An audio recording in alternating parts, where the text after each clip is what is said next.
peuple congolais est massacré depuis plus de 2 décennies au vu et au su de la communauté internationale. Des milliers sont morts. Donc ce sont des vérités que certains ont tenté d'étouffer. There's a very serious group of crime that I think had never been investigated to satisfaction. Il y a eu des milliers de morts. On ne saura jamais exactement combien.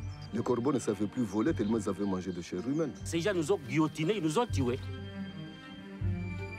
Quelqu'un qui a brûlé 1000 maisons, qui a brûlé des centaines de gens, on le nomme capitaine, on le nomme colonel. Il faut tuer 1000 personnes pour devenir général au Congo.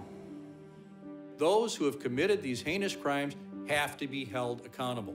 People have to see them convicted and punished. In the mapping report, it was the first effort of the United Nations to try to document and tell the story of the suffering of millions of Congolese. Ce rapport, c'est un acte d'accusation. Pratiquement aucune juridiction, aucun tribunal ne peut aujourd'hui s'en servir.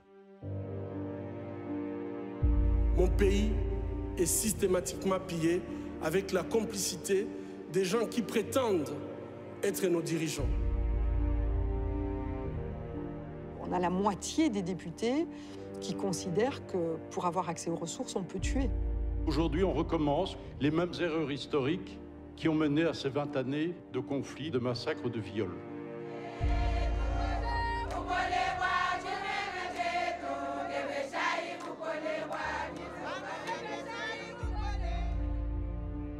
Ayons le courage de révéler le nom des auteurs des crimes contre l'humanité pour tout simplement éviter qu'ils continuent d'endeuiller cette région martyre.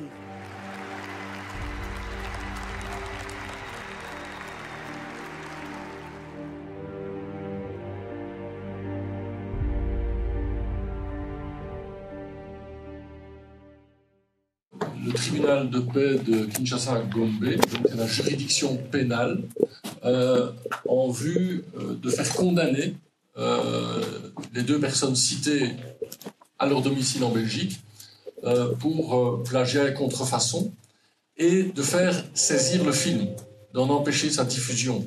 Parce que c'est donc bien ça, et de ça qu'il s'agit, c'est de par la diffamation et l'injure, mais aussi par une instrumentalisation de la justice congolaise, j'y reviendrai, tenter d'empêcher que ce film, dont plusieurs d'entre vous ont vu déjà le film, mais déjà rien que la bande-annonce montre bien de quoi il s'agit, non seulement dans la description et l'évocation des crimes qui ont secoué le Congo depuis 25 ans, mais également, et je pense que c'est là l'explication à cette procédure contre les auteurs du film,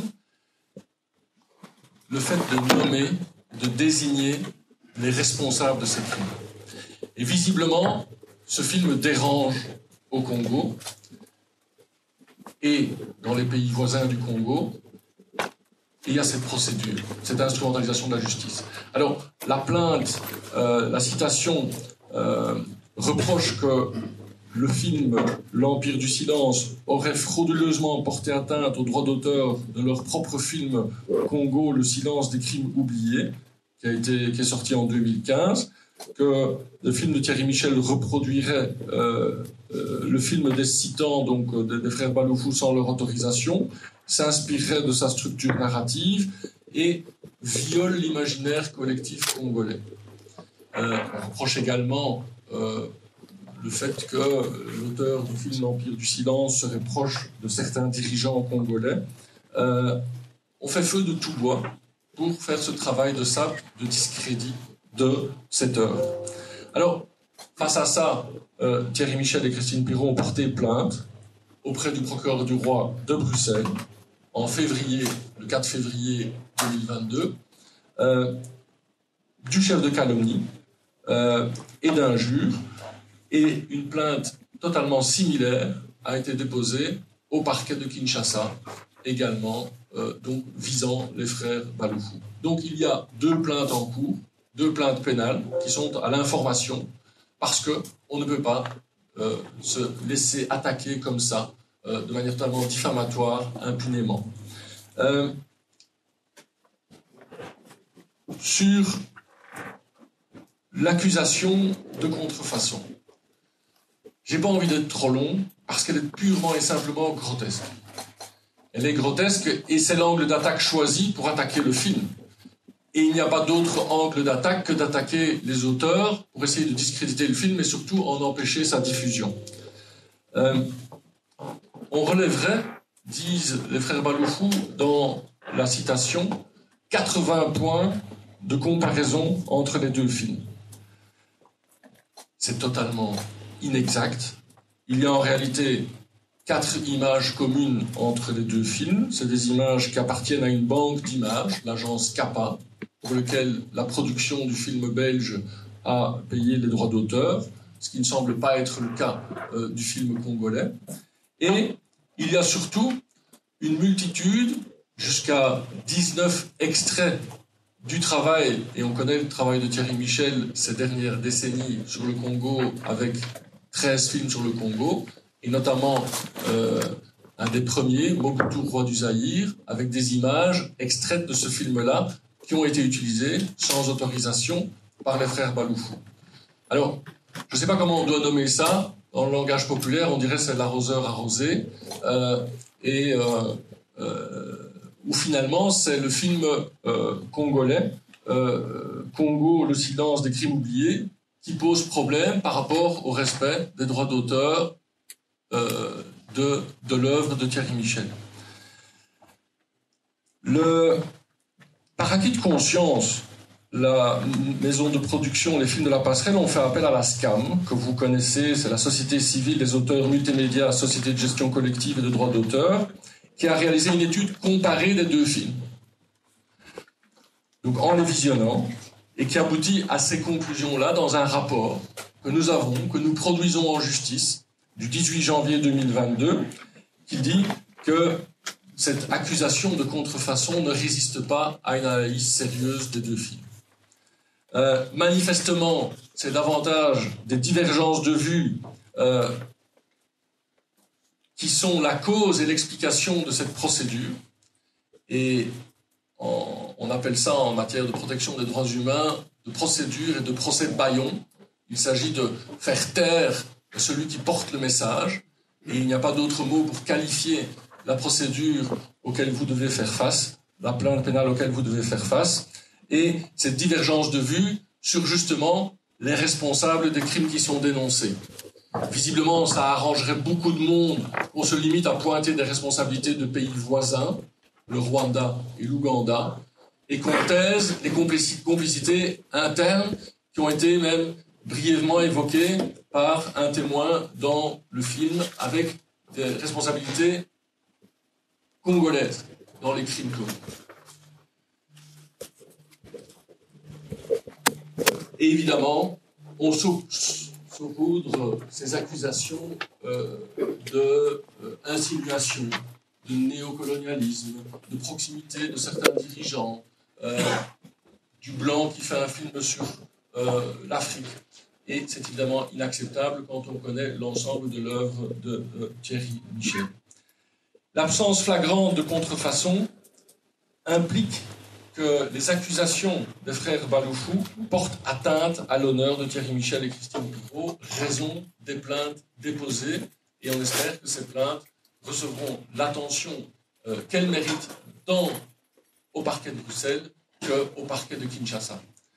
Sur le procès qui aura lieu mardi, donc le 30 août, à Kinshasa, nous espérons également qu'on en termine à cette audience. Parce que la particularité des procès bâillons, c'est aussi, sachant que sur le fond, c'est extrêmement faible, et je pourrais y revenir, il y a des arguments de recevabilité de la plainte, de l'action des frères Baloufou, qui est en fait irrecevable. Je ne vais pas rentrer dans les détails, mais à partir du moment, vu le taux de la peine, et vu le fait que le film a été créé, construit et produit en Belgique, eh bien, il fallait que les poursuites soient initiées par le parquet. et pas par les frères Baloufou directement. Donc il y a un problème de recevabilité de cette action pénale. Et puis sur le fond, c'est totalement dénué de fondement. Et donc, nous, notre crainte, c'est quoi?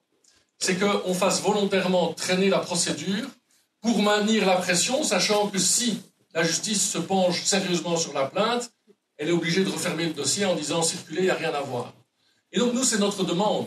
C'est que cette justice congolaise ne se laisse pas instrumentaliser avec un agenda politique, mais fasse son travail en totale indépendance, examine cette plainte et dise, à titre principal, qu'elle est irrecevable, à titre subsidiaire, qu'elle est totalement infondée. Et que justement, le film puisse poursuivre sa carrière, si je puis dire, en étant diffusé justement là où les crimes ont été commis, pour que les victimes puissent voir ce témoignage, que le peuple congolais puisse connaître la vérité, et surtout pour que la justice puisse faire son travail dans la poursuite des criminels. Parce que c'est de la lutte contre l'impunité qu'il s'agit. Et c'est pour ça aussi que, suite à l'appel de Thierry Michel et Christine Pirot, la société civile a répondu massivement présente, et notamment la FIDH, la Fédération internationale pour les droits humains. Pourquoi? Parce qu'il s'agit d'une question de droits humains et de liberté fondamentale, la liberté d'expression, la liberté de création. Et puis il s'agit surtout, et tu l'évoquais, c'est un peu une œuvre qui clôture, ce film clôture tout ton travail sur le Congo avec un film testament qui va rester et qui est une base qui doit être vue par le plus grand nombre jusqu'aux Nations Unies. Pourquoi? Pour justement lutter contre cette impunité dont tout le monde sait que c'est cette impunité qui est responsable des crimes suivants. Et c'est seulement en mettant fin à cette impunité qu'on peut espérer que la paix s'installe. C'est partout pareil. L'impunité nourrit le crime suivant. Et aujourd'hui, il ne faut pas que cette impunité soit entretenue. Ce film dénonce cette impunité et va même plus loin. Il désigne les responsables des crimes qui devraient être jugés. Voilà l'explication de la procédure à laquelle aujourd'hui, procédure pénale, à laquelle aujourd'hui vous devez faire face. Merci Alexis et Gérard Baudin, parce que la question de la liberté d'expression. Avant, parce qu'on a parlé de l'agence CAPA. L'agence CAPA intente une action. Elle a commencé par une mise en demeure de faire Baloufou pour l'usage illégal de ces images, qui sont des images de cinéastes africains. Et Baloufou faut poursuivre. Gérard de l'AJP, que nous remercions pour son soutien. Il va falloir que l'AJP soutient Thierry Michel, parce que c'est un de nos membres. Et puis il y a une question fondamentale qui est la liberté d'expression qui est en jeu. Moralement, les actions en justice Merci. Et dernière personne à qui on demandera d'intervenir aussi assez brièvement pour laisser la parole au journaliste. Christian Diongo, qui est de COPAX, Conscience Congolaise pour la paix, qui est une organisation internationale qui a d'ailleurs organisé des projections dans d'autres pays, y compris aux États-Unis. Je les en remercie. Ils se sont beaucoup mobilisés avec juste une chose avant qu'ils prennent la parole pour terminer. Il devait y avoir aujourd'hui des leaders de Congo, il interviendra vendredi le responsable de l'organisation Juristes Congolais, l'organisation des juristes congolais, avocats congolais, qui avait organisé la manifestation en Liège le 19/6 et qui a subi, et qui a fait d'ailleurs un communiqué que nous avons ici, et qui sera repris, je pense, dans les documents que vous pouvez trouver sur le site, parce que dans le dossier de presse que vous avez reçu, j'ai bien mis le dossier de référence, vous trouvez tous les documents. Et donc, il a subi du fait d'avoir organisé une soirée de la diaspora congolaise sur le thème de l'impunité, des intimidations, menaces, intimidations, provocations, injures. Arrêtez de faire la promotion de ce film qui est un plagiat pour l'image des compatriotes congolais. Une campagne de déstabilisation de la RDC menée par le docteur Denis Mukwege avec Thierry Michel qui a volé le film de Frère Baloufou. Ce sont des valets au service, ceux qui participeront à ces projections sont des valets au service du colon blanc qui se fait de l'argent sur le dos des Congolais jusqu'au vol des œuvres de l'esprit. Voilà tout l'esprit de ce qu'ils ont subi et dont ils se sont plaints. Voilà. Merci. Christian. Merci Thierry pour la parole. Effectivement, je représente aujourd'hui Conscience congolaise pour la paix, en APG Cofax. Ce que nous faisons très clairement, c'est d'accompagner la mise en place d'un tribunal pénal international de la paix en RDC. Et comme on l'a dit tout à l'heure, effectivement, c'est l'impunité qui perpétue finalement, qui perpétue la commission de crimes futurs. Alors, ce plaidoyer que nous faisons, nous avons besoin d'outils. Le rapport mapping est un outil, c'est très certainement tous. Mais l'enquête du silence, le film documentaire de Thierry Michel, a été pour nous également un outil formidable pour appuyer notre plaidoyer. Et nous nous sommes effectivement associés à cette œuvre à plusieurs reprises, en Belgique, à l'étranger, sur les États-Unis, parce que nous sommes représentés, nous sommes une association internationale représentant la RDC, nous avons une autorisation par rapport à nos activités. Et nous sommes également représentés au Canada et aux États-Unis, nous sommes également associés au Canada par rapport à la diffusion de ce film documentaire. Très clairement, nous travaillons avec le Dr Mukwege, qui est notre personnalité de référence. Nous sommes très clairement, en tant que mouvement citoyen très important de la société civile, de mon côté de Thierry Michel. Il n'y a aucune ambiguïté, c'est ce qui explique ma présence aujourd'hui à ses côtés. Mais nous souhaitons aussi dire qu'il s'agit non pas d'un acte isolé, mais le procès qui vient d'attenter, qui vient d'être ici, dont on vient de procès ici quelques éléments très importants. Mais il s'agit d'un contexte plus global, et je crois que vous avez appris la semaine dernière, on a empêché le prix Nobel de la paix, le Dr Mukwege, de tenir une conférence scientifique, et non pas politique à Kisangani. Je soulignerai également les manœuvres qui sont faites très régulièrement quand Thierry veut se rendre à Kinshasa par rapport à l'obtention de son visa. Donc on est là dans un contexte politique d'intimidation. On veut faire taire des voix parce qu'effectivement dans les institutions politiques en RDC, Sénat, Sénat, j'ai dit la Chambre des représentants, mais l'Assemblée nationale plutôt, le gouvernement, il y a des responsables de ce qui se passe depuis 25 ans en RDC. Il y a des responsables également de la sous-région dans les pays voisins, le Rwanda, l'Ouganda. Nous dénonçons ça de manière très claire. On veut faire taire ces voix. Et effectivement, Thierry Michel est une de ces voix brillantes. Thierry, nous sommes à tes côtés aujourd'hui. Nous serons à tes côtés. Merci. Fermer les yeux devant les drames, c'est être complice. C'est plus de 20 ans que la RDC vit dans une violence inexplicable. Jusqu'à quand? Jusqu'à quand ça va continuer?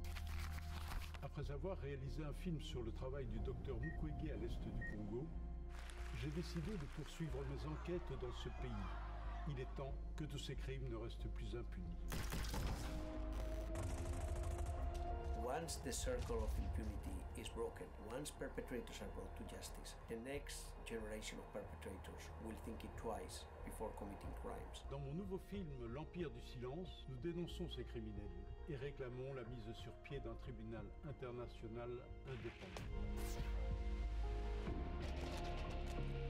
Rejoindre cette campagne, c'est appeler au respect de la vie humaine. Nous sommes au courant et il n'y a aucune raison que nous nous taisions. Des centaines, des milliers de victimes attendent que justice leur soit rendue. Pour faire bouger les choses, il nous faudra présenter ce film devant les Nations Unies et d'autres institutions internationales.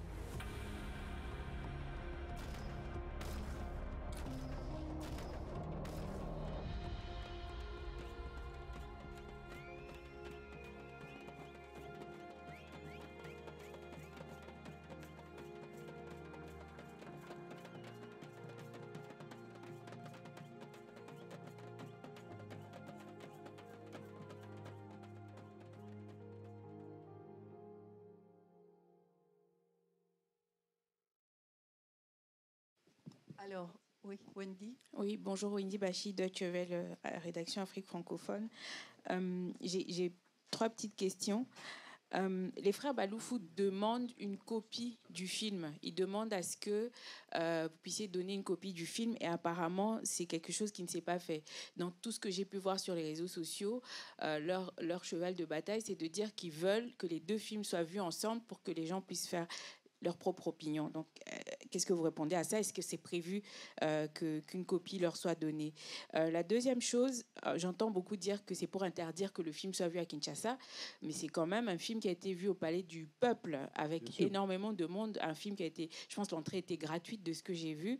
Donc, j'arrive pas bien à saisir comment est-ce qu'on va l'interdire s'il a déjà été vu une première fois. J'ai pas le nombre, j'ai pas le chiffre. Peut-être ce serait aussi l'occasion de nous dire il y avait combien de personnes qui étaient là quand il a été vu au Palais du Peuple. La dernière question, ce sera pour Monsieur Liongo. Vous parlez d'une action globale par rapport au docteur Mukwege, à qui on a interdit récemment effectivement d'aller faire une conférence à Kisangani, alors qu'il en a fait il n'y a pas longtemps à Lubumbashi et je pense même à Kinshasa. Donc j'aimerais bien un petit peu comprendre, j'ai l'impression qu'il y a un grand écart, ou c'est peut-être moi qui ne comprends pas, mais j'aimerais comprendre en quoi est-ce que ce film de Thierry s'inscrit dans cette action globale de museler le docteur Denis Mukwege. Donc voilà, merci beaucoup. Pour répondre à la première question, il est clair qu'on a refusé de fournir aux frères Baloufou une copie du film. On n'est pas contre le fait qu'ils le visionnent et que le juge, en tout cas, puisse le visionner. Ça, c'est tout à fait clair.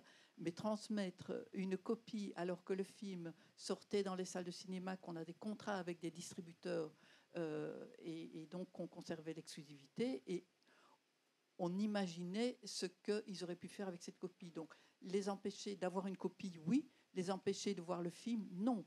Et les frères Baloufou sont venus régulièrement en Belgique, en France, à l'époque où le film sortait, donc ils avaient la possibilité de le visionner. Donc, et que le juge le visionne, c'est une des propositions que nous, on comptait faire aussi via notre avocat. Il n'y a aucun problème par rapport à ça. Je ne comprends pas. On fait une campagne diffamatoire aussi malveillante et puis on demande d'avoir la copie d'un film qu'ils ont vu lors de la projection au Palais du Peuple et dont ils ont repéré qu'il y avait 80 plagiats. C'est une contradiction absolue. Mais on est dans le règne du mensonge. Hein, il faut pas. La deuxième question, c'était. Le film a quand même été vu. Oui, absolument. Mais bien sûr. Mais on a. Oui, oui. Mais la dernière séance, c'était plein. Il a fallu le temps que le bouche à oreille et la communication viennent parce que j'étais très vite à Kinshasa pour présenter le film dans un lieu inhabituel où il n'y avait pas un programme établi. Donc ça s'est fait. Et la dernière séance au Palais du Peuple était pleine. On a refusé du monde. Il y avait 800 personnes. Je pense qu'au total, il y en a eu 1500 qui l'ont vu sur les 3 séances. Et on est totalement autorisé. C'était en présence du président du Parlement du Sénat. Donc il faut bien dissocier la manœuvre des Baloufou et la position aujourd'hui des autorités congolaises. J'ai d'ailleurs rencontré le président accidentellement, semi-accidentellement, en présence du roi, à Kinshasa, lors de la visite royale. Il m'a d'ailleurs dit, j'ai vu votre interview sur TV5 et je dois vous dire que je vous remercie d'avoir souligné que vous aviez été autorisé de faire ce film au Congo et de le présenter. Vous voyez qu'on a fait des efforts en matière de liberté d'expression et on a encore beaucoup d'efforts à faire. Et puis, il m'a dit, mais qu'est-ce que c'est que cette histoire de procès Baloufou? Suite à ça, j'ai compris que ça l'énervait profondément. D'ailleurs, j'ai eu le plaisir de rencontrer l'ambassadeur du Congo en Belgique, qui a essayé une médiation que j'ai acceptée. J'ai d'ailleurs tout de suite fait un courrier à l'ambassadeur en disant, voilà, nous allons retirer notre plainte et nous n'allons pas requalifier lors du procès, parce qu'on peut requalifier ce procès du fait de la plainte qu'on a déposée, à condition que les frères Baloufou retirent leur plainte et leur citation. Voilà. Il leur a bien communiqué. J'ai eu des échanges à ce propos. Ils ont refusé. Qu'est-ce qu'on peut faire de plus? Alors, il y a un discours qu'ils peuvent tenir aux journalistes et il y a la réalité quotidienne. Hier, quand on me téléphone à l'armée en me disant « mais ils font courir le bruit, la rumeur qu'on est en train de programmer un film interdit », mais je dis « parce qu'il est en procès », j'ai fait un communiqué en disant « attention, un film, tant qu'il n'y a pas une décision de justice, n'est pas interdit. Il le sera peut-être, mais il ne l'est pas. Libre donc aujourd'hui aux associations culturelles et aux organisations de la société civile de le programmer et d'en organiser des projections. Mais à nouveau une tentative d'intimidation. Voilà, ça fait partie de leur ADN. Et quand aujourd'hui ils disent qu'ils n'ont pas demandé la saisie du film, c'est faux, c'est mis dans leur propre citation. Et donc ils soufflent à la fois le chaud, le froid, ils font du rétropédalage, c'est à ne plus rien y comprendre. Et donc nous voulons vraiment que mardi, la justice tranche cette question et se saisisse du dossier et ne cède pas à la facilité de remettre et de faire durer finalement cette procédure pour les besoins, soit par facilité, soit pour les besoins de la cause initiée par les frères Baloufou. Et à ce sujet-là, je voudrais rajouter que l'OPS, donc l'Observatoire pour la protection des défenseurs des droits humains, qui est un programme conjoint de la FIDH et de l'OMCT, a décidé d'organiser une observation judiciaire de ce procès. Et donc, il y aura des observateurs congolais dans le cadre du programme de l'OPS pour voir et suivre le travail de la justice congolaise. C'est un élément important. Ce sera le cas d'Avocats sans frontières également et de l'OLPA. Alors l'OLPA est un... Je n'ai pas ici devant moi l'explication du cycle, mais un organe de contrôle et certification de ces questions de liberté d'expression. C'est un organe congolais et ils ont bien dit qu'ils seraient présents. Ils le confirment encore hier. Oui, donc voilà. Merci pour votre question. Je crois que c'était en 2004, il y a l'IRC, l'International Rescue Committee, qui a commis justement un rapport par rapport à la RDC, par rapport aux crimes commis en RDC, et qui faisait une évaluation du nombre de victimes, 4,3 millions, et c'était un rapport de 2003. Donc on peut faire une projection au jour d'aujourd'hui, en 2022, puisqu'on est encore dans des crimes qui continuent encore aujourd'hui au moment où on parle. Paradoxalement, il y a quand même un grand silence par rapport à ce qui se passe en RDC. C'est ce qui explique d'ailleurs le titre de ce film documentaire. Et quelles sont les grandes voix finalement qui se prononcent par rapport à ça, qui parlent, qui essayent de faire un plaidoyer pour que ceci cesse? Ce ne sont pas les seuls, hein, mais parmi ces grandes voix, il y a le docteur Denis Mukwege, qui est le héros AUT du rapport mapping qui essaie de l'exhumer, mais je salue également ici le professeur Ekinbrand qui est parmi nous aussi, qui travaille également sur ça et par rapport à qui j'ai eu la chance aussi d'animer des webinaires par rapport à cela. Et bien entendu, le film documentaire de Thierry Michel va également dans ce sens-là. Et donc, ce que nous constatons, c'est que les grandes voix, celles qui portent, celles qui sont entendues, surtout à l'étranger, au niveau international, qui essayent de faire en sorte que le silence cesse, qu'on puisse prendre en compte ce drame humanitaire qui est le plus important de ce début de siècle. Il chevauche les deux siècles. Ces grandes voix sont harcelées. Je crois que vous avez encore entendu que le professeur Alphonse Maïndo, professeur diplômé de la Sorbonne, professeur de sciences politiques à l'université de Kisangani, a été brièvement arrêté. Mais ce que vous ne savez peut-être pas, c'est que sa famille aujourd'hui est encore harcelée. Si lui ne l'est pas directement, mais il est indirectement à travers sa famille, à travers les personnels qui travaillent pour lui, les domestiques, les ouvriers agricoles. Ça continue encore maintenant. Donc les grandes voix qui s'expriment pour qu'on puisse porter à bras le corps ce dossier, ce drame humanitaire, et notamment la mise en place d'un tribunal pénal international, ces grandes voix sont systématiquement harcelées, et ça de manière continue. Donc, je crois que vous connaissez l'histoire du docteur Mukwege, je n'ai pas à refaire l'histoire ici. Et donc, c'est pour ça que nous estimons qu'il s'agit là d'un contexte politique qui existe depuis plusieurs années, qui continue maintenant. Il y a un agenda politique manifeste. Voilà, on a encore 10 minutes, donc on peut poser encore quelques questions. Benoît, et puis... Oui. L'instant, le micro.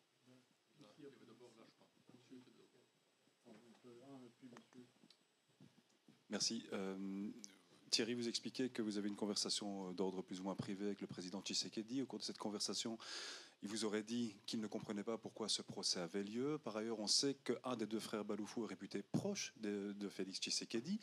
Il a d'ailleurs occupé une fonction importante lors du programme de restitution à la dépouille de Patrice Lumumba fin juin, nommé directement par le président, je pense. Alors, Selon vous, pour qui roule précisément Baloufou? Est-ce qu'on peut avoir des noms? Certains dans la salle, je pense, les connaissent, mais je ne vais pas les dire ici parce que je ne veux pas être poursuivi en justice pour cette question-là. Mais il y en a qui les connaissent. Oui, il y a plusieurs... monsieur puis Colette. Voilà, bonjour, José Niemboué, éditeur d'édition Accenticom à Kinshasa. Voilà, monsieur Thierry Michel, beaucoup de plaisir de vous retrouver ici. J'aurais simplement voulu avoir une précision technique. Pourquoi ne pas considérer la plainte de Baloufou comme une plainte technique et non politique? Plagiat, on est tous des médias, et technique. J'ai entendu maître, je ne sais pas ici s'il est en tant qu'avocat ou vice-président, nous dire évidemment qu'il y a une plainte en justice en RDC le 30.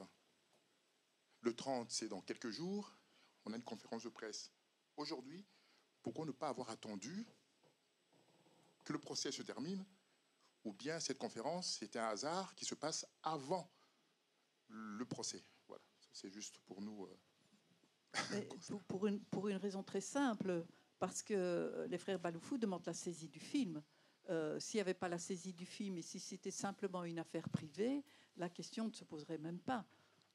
Voilà, et il est clair que si on fait cette conférence de presse maintenant, c'est parce qu'il va y avoir justement cette campagne de diffusion au Congo dans laquelle Thierry va participer et qui a le procès.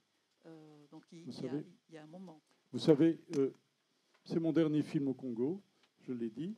J'aurais très bien pu dire, bon, soit le film est interdit au Congo. De toute façon, j'ai des soucis de santé, je dois aller au Congo, je n'ai pas de financement, je vais finalement faire quoi? Bénévolement présenter un film gratuitement à la population congolaise. Ben, si on ne veut pas, tant pis, que le tribunal décide d'interdire le film.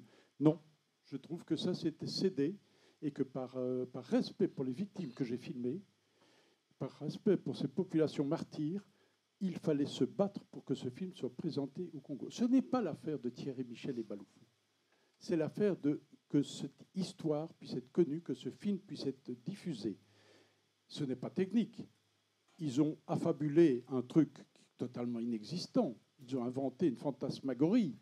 Ce n'est absolument pas technique. Et la campagne diffamatoire qui s'est répandue pendant des semaines sur les réseaux sociaux de haine n'est absolument pas technique. Il fallait y répondre. Je veux dire, à un moment donné, l'honneur est blessé.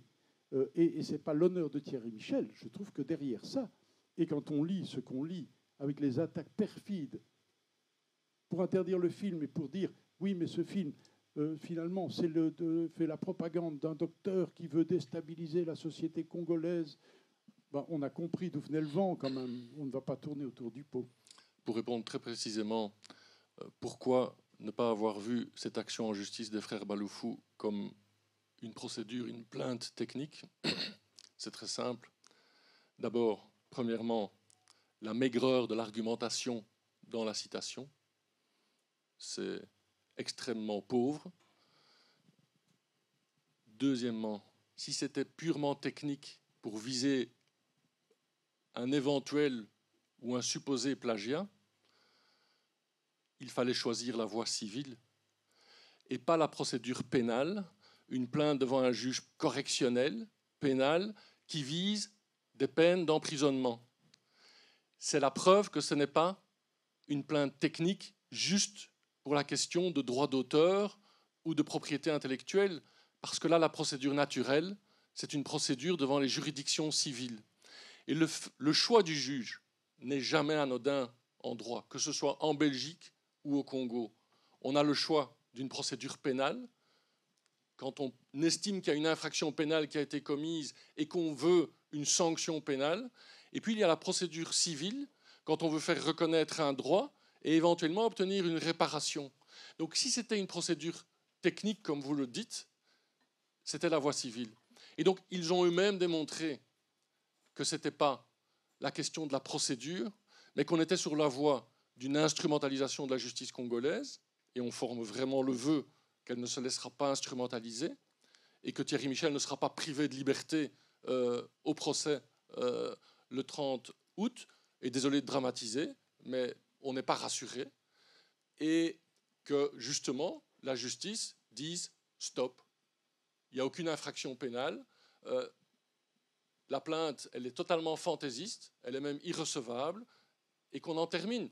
Et alors la dernière observation, je pense que justement, et je prendrai aussi ma casquette de défenseur des droits humains et de vice-président de la FIDH, la liberté d'expression, le droit d'informer, ce sont des droits fondamentaux, dans l'intérêt évidemment de la société civile et des combats qu'elle mène pour le respect des droits humains, mais aussi du travail de la presse. Et donc ne nous reprochez pas d'avoir organisé une conférence de presse pour attirer l'attention des médias sur ce qui se joue au Congo, pour essayer d'empêcher la diffusion du film et de le faire saisir, ce sont les termes de la citation, et qu'on en informe la presse en disant voilà ce qui se joue, parce que si on ne dit rien, si on se laisse conduire à l'échafaud, après, il sera trop tard, et quoi? On fera une conférence de presse pour déplorer ce qui s'est passé? Non, on veut attirer l'attention, effectivement, de la communauté nationale congolaise et de la communauté internationale de ce qui se passe, qu'on veut faire taire, qu'on veut empêcher ceci. Pourquoi? Visiblement parce que c'est un film qui dérange. Colette Brackman, ici, a demandé la parole. Si on peut lui passer le micro.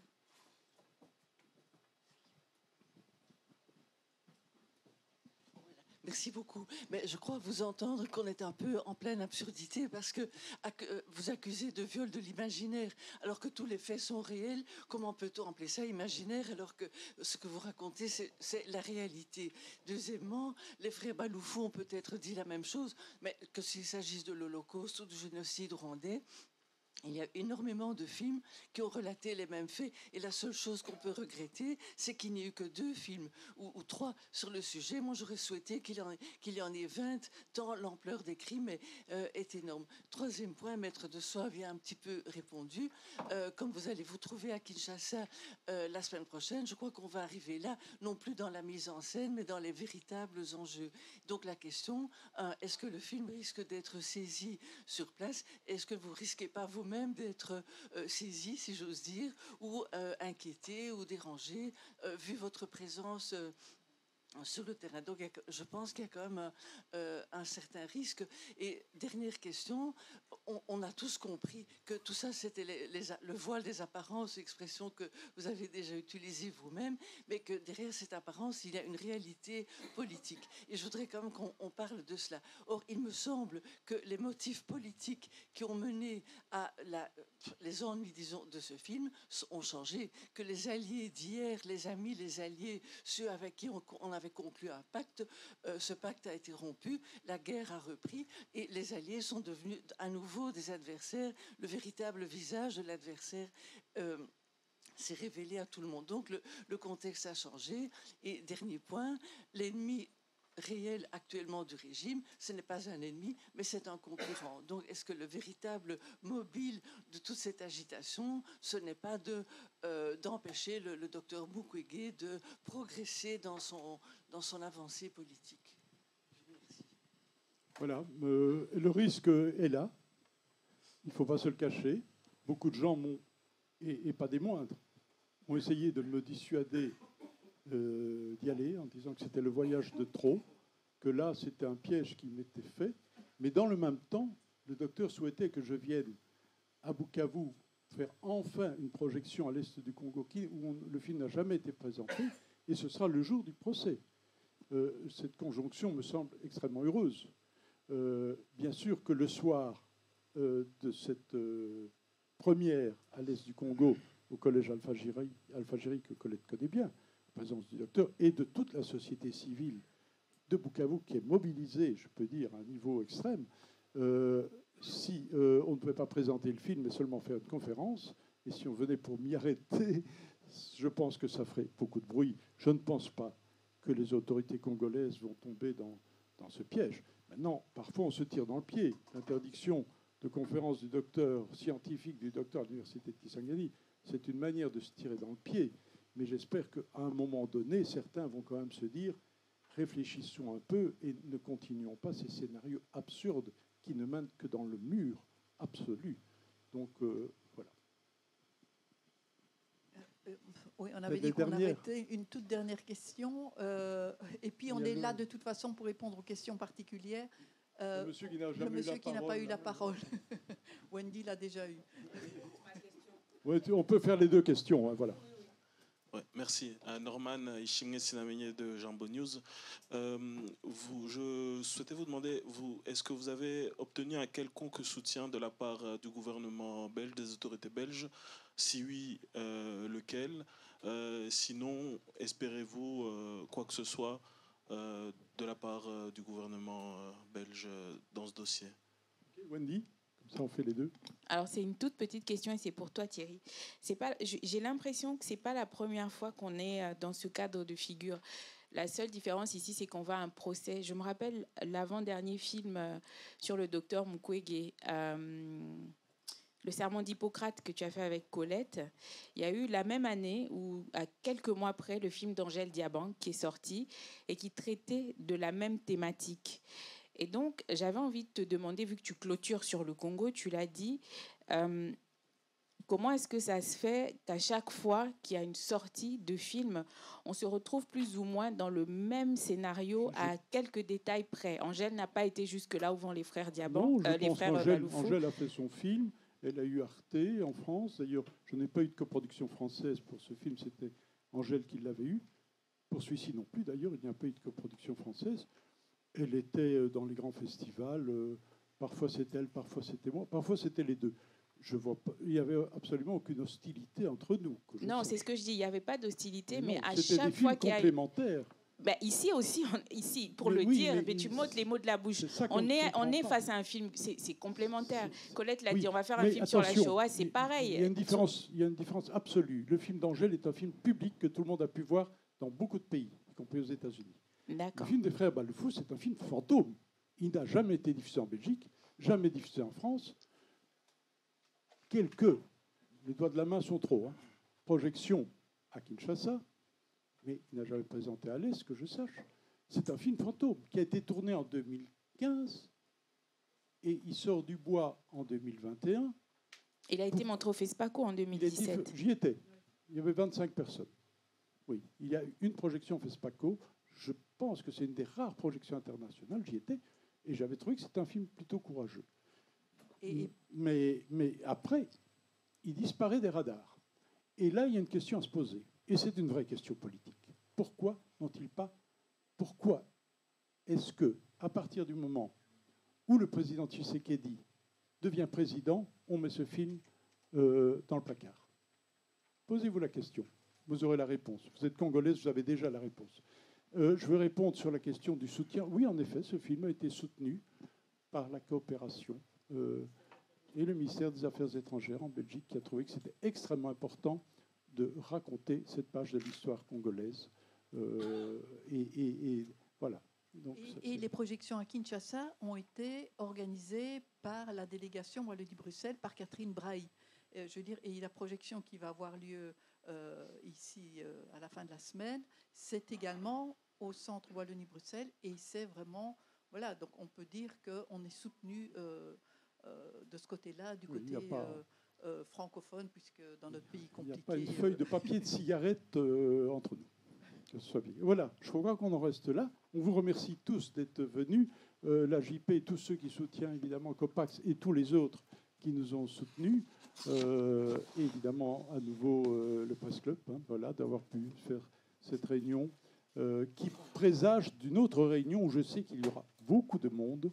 Il y aura projection du film à Kinshasa vendredi à 10h du matin, et les enjeux évidemment sont beaucoup plus importants qu'ils ne sont ici. Même si ici, ils sont très importants. Les éléments du dossier, toutes les infos que vous pourriez vouloir sont sur le site du film, qui est renseigné sur les 4 pages qui vous ont été données. Voilà. Il faut regarder bien à l'arrière. Là, vous pouvez avoir voilà. tout. Et il y a le descriptif des documents qui sont accessibles. Merci beaucoup à tous. On peut encore se parler évidemment cordialement en unilatéral. Merci beaucoup.